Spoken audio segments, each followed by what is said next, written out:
Although you can't tell how serious the drought is, reservoir lakes and snowpacks that we rely on for our water are drying up. Drastic measures will be necessary if we do not collectively cut back water use by 24%, as mandated by the state. We are all in this together. Here are some ways that you can help meet our conservation goal. El Toro Water District thanks you for doing your part.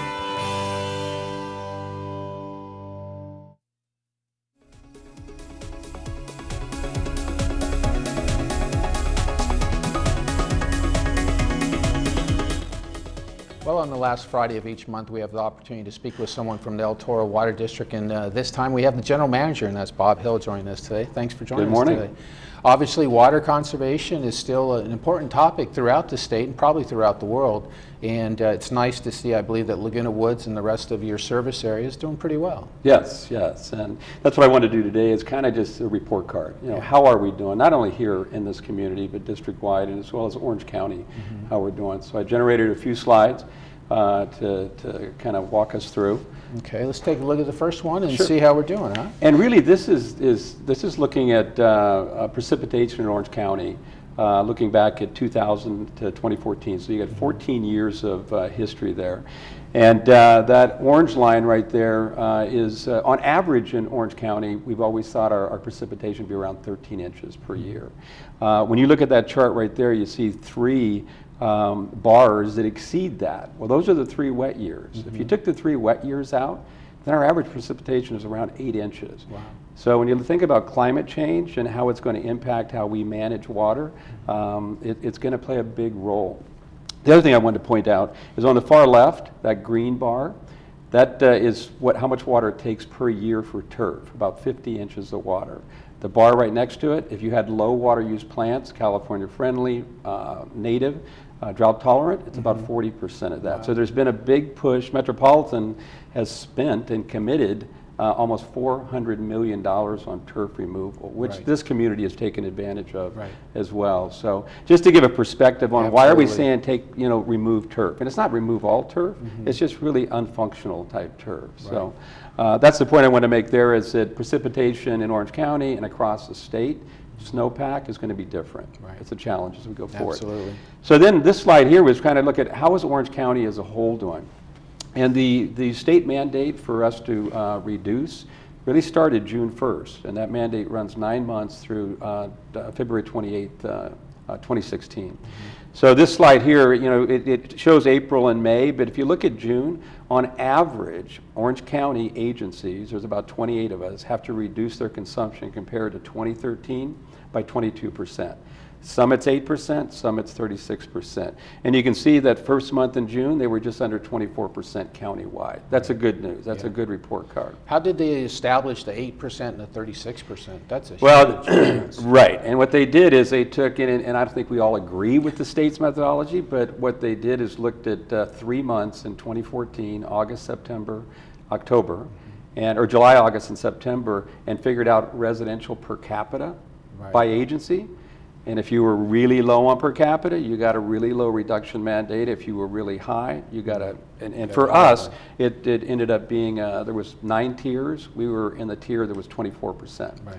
So we had our per capita consumption was around a little over 100 gallons per person per day, and that included irrigation. So that really isn't that bad, but it is what it is. We need to reduce compared to 2013 by 24%. And yet the average consumer, you just said 100 gallons. I use 100 gallons in one day. It's almost hard to believe. I mean, it's really, if you look back at in 1990 what water consumption was and what the population was, compare that to 2014. Population went up by 600,000 folks in Orange County, and the consumption is flat. It's the same as it was in 1990, even with growth, even with development. So this slide here is kind of our local report card. How's El Toro doing?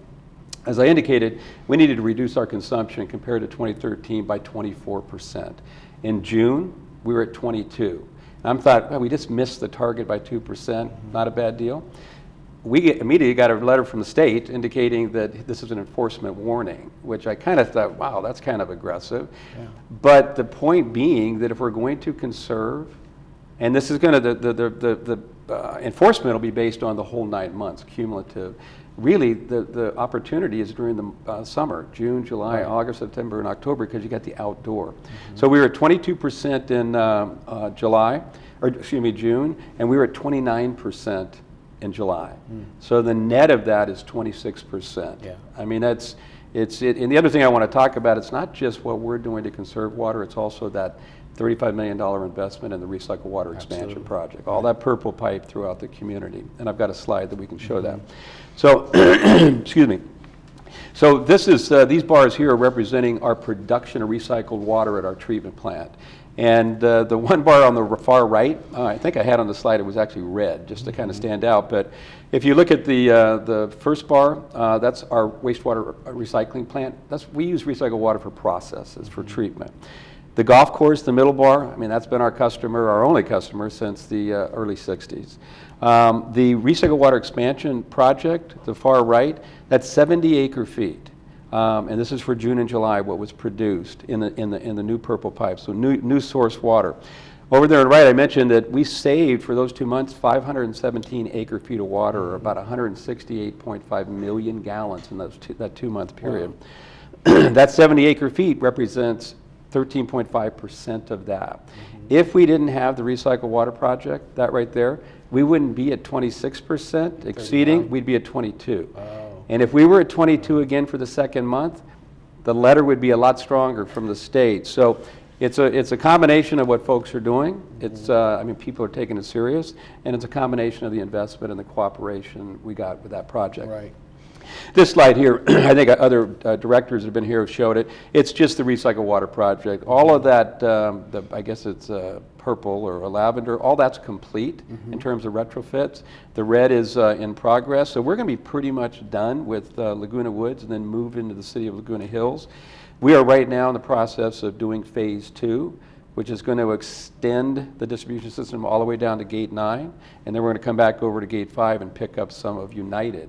Everything we've done to date has been GRF and Right. Third, and we've been working with PCM, and I think we can actually convert some of United too. So most of this purple area, would you say that is the golf course? No. You mean no? The recycled part. This is all new recycled water. The That's golf just spreading throughout the community. spreading out throughout the community. So we did 70 acre feet in June, July, and then by the end of February, we'll probably be at around 500 acre feet. Okay. It's huge. Yeah. Timing is everything. If we didn't have this right now, it'd be a lot more difficult to meet Absolutely. that. So. Well, you have a couple other ones, I think. Well, then really, this is the closing slide, and it's just our website. Right. And it's been refreshed. It's brand new. We just sent out on August 7th postcards again, reminding folks of what they can do. We actually customized it for this community because it's different than others. And I know my directors that live in the area, they received that. So, but it is suggesting that if you notice water waste, let us know. Right. They can do it on electronically. They can call us. Part of the mandate from the state is that we track water waste complaints, and then we also need to report on what we did. How did we respond to it? They would prefer that we gave $500 fines. We're not doing that.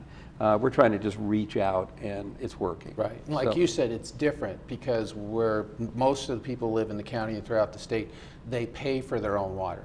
So you get that bill, you're affected by it, you know that it went from 100 to 150 one month, and you're going to figure out why. But in this community, a lot of people don't see the water bill. They don't see it, but I mean, I've looked at United, GRF, Towers, and compared it back to their usage in 2013. I mean, they are saving water. Yeah. Inside, and out. PCM does a good job professionally managing the landscape. The other point I wanted to make is everybody's talking about El Nino. And I was reading an article this morning. It's going to take 1.5 times our average rain across the state, not just our 13 inches, to kind of give us some relief from the drought. But we're hopeful. Right. We're hopeful it's not an El Nino that just creates a bunch of damage. Right. So. Exactly. Yeah, I was fortunate enough to take my family to Lake Mead this summer, and I hadn't been in some time. And you don't really realize it until you see the water line that comes down the rocks, and Right. It's amazing how low that is, and the rest of the lakes are as well. It's the lowest it's been since it was filled back in 1930. Right. I mean, it's pretty significant. It's pretty low. Yeah. Right.